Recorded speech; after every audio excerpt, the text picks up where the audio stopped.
네, 안녕하십니까. 산재박사TV의 윤창순 노무사, 현민지 노무사입니다. 네, 오늘은 지난 시간에 이어서 산재 신청 전에 미리 알았으면 좋았을 것들, 그 두 번째 시간입니다.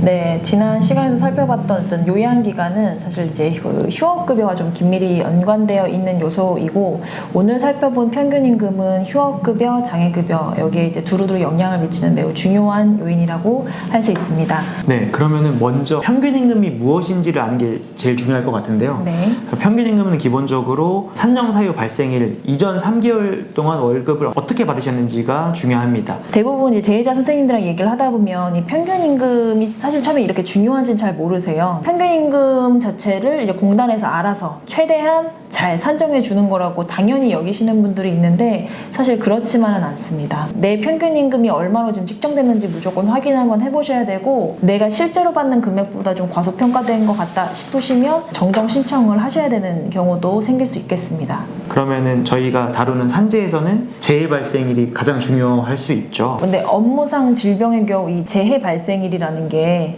애매하잖아요. 뭐 사고야 어렵죠. 뭐 사고가 발생한 날이지만 네.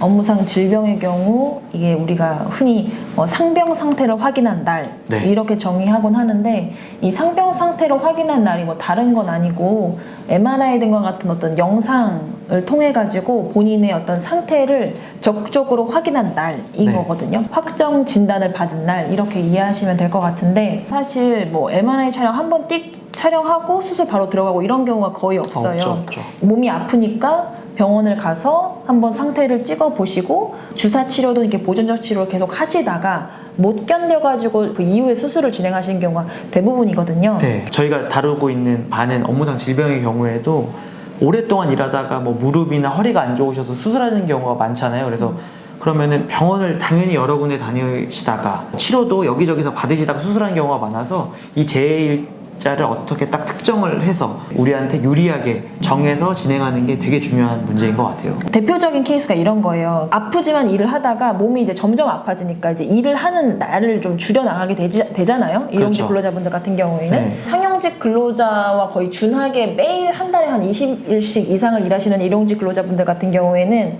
한 달 기준으로 일한 일수가 적을 수밖에 없고, 한 달 기준으로 나오는 월급이 적어질 수밖에 없고, 맞아요. 그러다가 이제 영상을 찍으면 영상 찍은 날 기준 3개월 전에 받은 임금의 합 나누기 그에 해당한 일수가 평균임금이 되기 그렇죠. 때문에 평균임금이 갑자기 급격히 낮아지는 경우가 더러 있어요. 저도 생각나는 사례가 하나 있는데, 원래 이제 터널에서 발파공으로 오랫동안 일을 하시다가 무릎이 너무 안 좋으시니까 해당 일을 못 하시는 거예요. 그래가지고 이제 경비 일을 또 시작하셨거든요. 네. 경비 일을 한 2년 정도 하다가 무릎 수술을 하셨어요. 이런 경우에는 만약에 그냥 병원에서 준 자료 그대로 넣거나 아니면은 뭐 산재를 전문으로 다루지 않는 노무사한테 병원 통해서 소견서만 받아서 진행했으면은 아마도 재해 발생일 이전으로 평균임금이 잡히니까 또 적용사업장도 경비직, 아파트 관리직으로 들어가셔가지고 최저로 보상을 받으셨을 텐데, 제가 진행했을 때는 이전에 병원 다녔던 엑스레이 기록이나 이런 것들을 조금 보완해가지고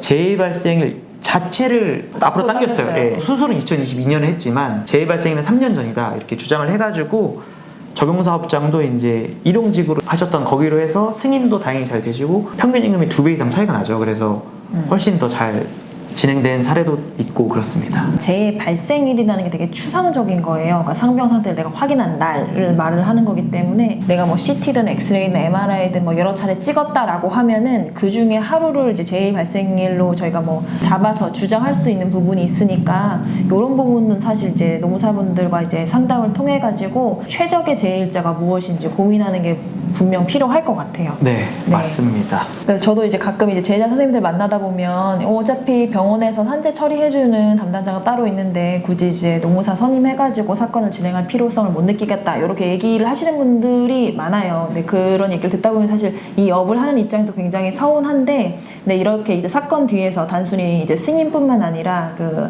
아버님, 어머님들의 이제 최대 보상을 위해 가지고 노력하고 있다는 점을 알아주셨으면 좋겠습니다. 네. 그러면은 지금까지 산재박사TV의 윤창순 노무사, 현민지 노무사였습니다. 감사합니다. 네, 감사합니다.